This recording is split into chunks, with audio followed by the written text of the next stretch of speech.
Hello students, welcome to Smart Coaching classes. In this video students we are going to continue with chapter number first, that is Introduction to Bookkeeping and Accountancy.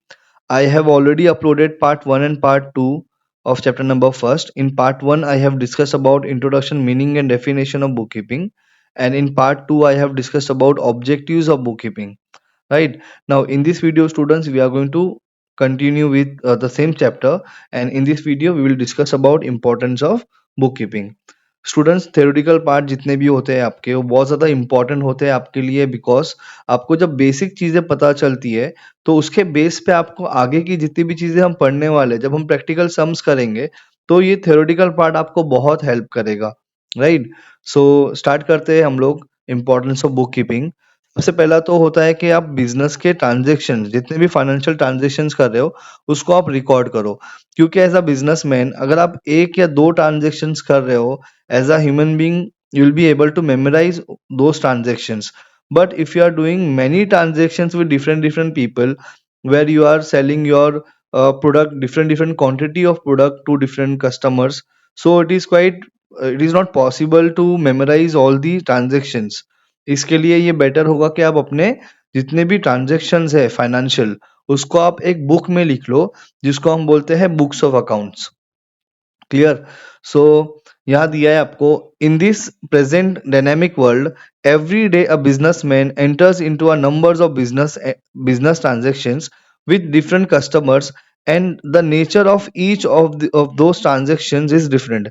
मतलब आप as a businessman आप बहुत सारे transactions कर रहे हो दिन भर में, और अलग अलग कस्टमर्स के साथ में, और हर ट्रांजैक्शन का जो अमाउंट होगा या क्वांटिटी होगा वो अलग होगा.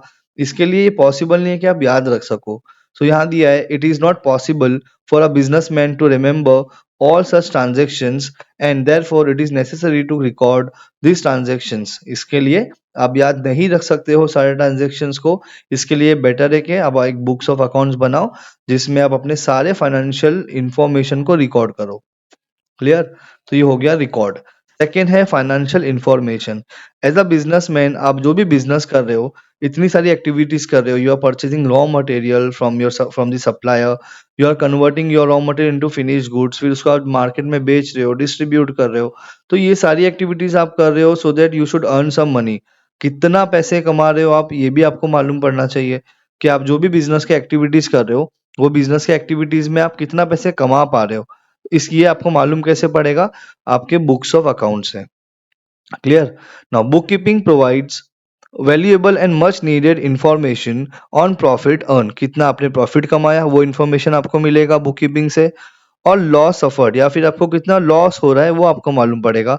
बैलेंस ऑफ असेट्स, कितना असेट्स है आपके पास, कितना कैश है, कितना बैंक बैलेंस है, फर्नीचर कितना है, मशीनरी कितना है, ये सब आपको मालूम पड़ेगा. कितना कर्जा है आपके ऊपर, मतलब liability, stock, investment, capital balance, ये सारी इंफॉर्मेशन आपको मिल सकती है with the help of book keeping. Clear. तो ये हो गया आपका सेकेंड, फाइनेंशियल इंफॉर्मेशन. इसके बाद में है डिसीजन मेकिंग. डिसीजन आप कभी भी लेते हो अपने बिजनेस का, या फिर आपकी पर्सनल लाइफ में भी आप कोई डिसीजन लेते हो, आपको कोई ट्रिप पे जाना है या कोई आपको मोबाइल फोन खरीदना है, तो आप डिसीजन लेते हो on the basis of amount which is available. जो अमाउंट आपके पास, जो पैसे अवेलेबल होंगे, उसी बेसिस पे आप अपने डिसीजन लोगे. कितना पैसा है एज अ बिजनेसमैन, ये आपको कैसे मालूम पड़ेगा. अगर आपने प्रॉपर बुक्स ऑफ अकाउंट्स बनाया होगा तो आपको वो एविडेंस की तरह काम करेगा. आपके पास इंफॉर्मेशन होगी आप आपके अमाउंट का, and accordingly you can take your decision. तो यहाँ पे दिया हुआ है, ओनर और top management get valuable and much needed information on profit earn. कितना पैसा आपने कमाया ये मालूम पड़ेगा for decision making in the business. Clear. तो ये था आपका डिसीजन मेकिंग. इसके बाद में है कंट्रोलिंग. कंट्रोल आपको बिजनेस पे करना होगा. मतलब अगर आपको ये पता है कि पिछले साल आपने कितना प्रॉफिट कमाया था, आपका कितना वेस्टेजेस हुआ था, वो सब चीजें अगर आपको मालूम होगी तो आप अपने बिजनेस को प्रॉपर तरीके से कंट्रोल कर सकते हो. आपको पता कैसे चलेगा, इंफॉर्मेशन से, और वो इंफॉर्मेशन आपको कहाँ मिलेगी, बुक्स ऑफ अकाउंट्स में. ओके. तो यहाँ आपको दिया है, information obtain from book keeping help the. जो भी इंफॉर्मेशन आपको मिलती है वो आपको हेल्प करती है किसको, बिजनेसमैन को, to apply and check on the expenses. कितना एक्सपेंसेस हो रहा है, to increase the profitability of the business, avoiding wastage and unnecessary expenses. तो अब इनडायरेक्टली आप अपने बिजनेस के ऊपर कंट्रोल रख सकते हो अगर आपके पास प्रॉपर फाइनेंशियल इंफॉर्मेशन है, और ये financial information you can get from books of accounts. Clear? अब आते हैं एविडेंस की तरह काम करता है। आप जो भी बुक कीपिंग बना रहे हो, बुक्स ऑफ अकाउंट्स बना रहे हो, उसमें आप अपने सारे फाइनेंशियल ट्रांजैक्शंस को लिख रहे हो। कभी कुछ डिस्प्यूट होता है या कोई केस वगैरह होता है, तो वहां पे आपका जो फाइनेंशियल इंफॉर्मेशन है, ये जो आपने अकाउंट्स बनाया है, ये आपको हेल्प करेगा एज अ एविडेंस। सो यहाँ दिया हुआ है, information recorded in the books of accounts are considered by court of law. उसको कंसिडर करता है law. As an evidence is settlement of any dispute. कोई डिस्प्यूट को सेटल करना है, तो यहाँ पे आपको आपका जो बुक्स ऑफ अकाउंट्स है वो एविडेंस बन के आपका काम करेगा। इसके बाद में आता है प्लानिंग। प्लानिंग आप जब भी करोगे एज अ बिजनेसमैन, तो वो आपका बेस होगा आपके पास्ट इवेंट्स के ऊपर। जो भी पास्ट में आपने किया होगा, उसी हिसाब से आप अपने बिजनेस को का प्लानिंग करोगे। ओके, और पास्ट इंफॉर्मेशन आपको कहाँ से मिल सकती है? जो भी आपने बुक्स ऑफ अकाउंट्स बनाया होगा पहले, उससे आपको सारी इंफॉर्मेशन मिल सकती है।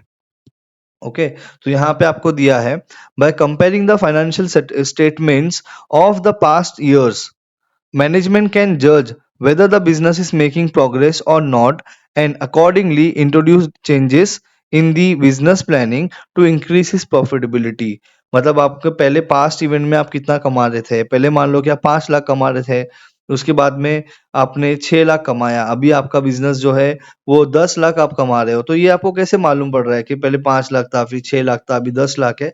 क्योंकि आपने अपना बुक्स ऑफ अकाउंट्स प्रॉपर बनाया होगा, उसकी वजह से आपको सारी इंफॉर्मेशन मिल रही है। तो ये बुक्स ऑफ अकाउंट जो है वो काम आता है आपको प्लानिंग करने में। फिर आते हैं टैक्स लाइबिलिटी। आप सबको पता होगा, अब एज अ बिजनेसमैन आप जो भी गवर्नमेंट को टैक्स पे करते हो एज अ बिजनेसमैन, वो तो आपके लिए लाइबिलिटी है, कर्जा है, आपको गवर्नमेंट को देना है। लेकिन जित आप टैक्स कौन से बेसिस पे देते हो? आप देते हो आपके इनकम के बेसिस पे। That means how much you are earning. If you are earning good, if you are earning very good amount of money, then your tax will be high. If you are earning low amount of money, then your tax will be low. तो ये कैसे मालूम पड़ेगा कि आप कितना कमा रहे हो? अगर आपने बुक्स ऑफ अकाउंट्स बनाया होगा, तो उससे आपका प्रॉफिट एंड लॉस आपको मालूम पड़ेगा, और उसी के accordingly you you will have to pay taxes to the government. तो यहाँ आपको दिया हुआ है, government authorities can collect taxes like goods and service tax, जिसको आप जीएसटी बोलते हो, इनकम टैक्स जो गवर्नमेंट आपको चार्ज करती है, from the business firm on the basis of information provided by the books of accounts. तो बुक्स ऑफ अकाउंट्स में आपकी जो भी इंफॉर्मेशन होगा, उसी के अकॉर्डिंगली गवर्नमेंट आपसे टैक्स लेगी। Clear? All right students, so I hope you understood about importance of book keeping. कुछ भी डाउट होगा, आपको कोई चीज़ नहीं समझ में आई होगी, तो आप पूछ सकते हो students. Till then, thank you so much.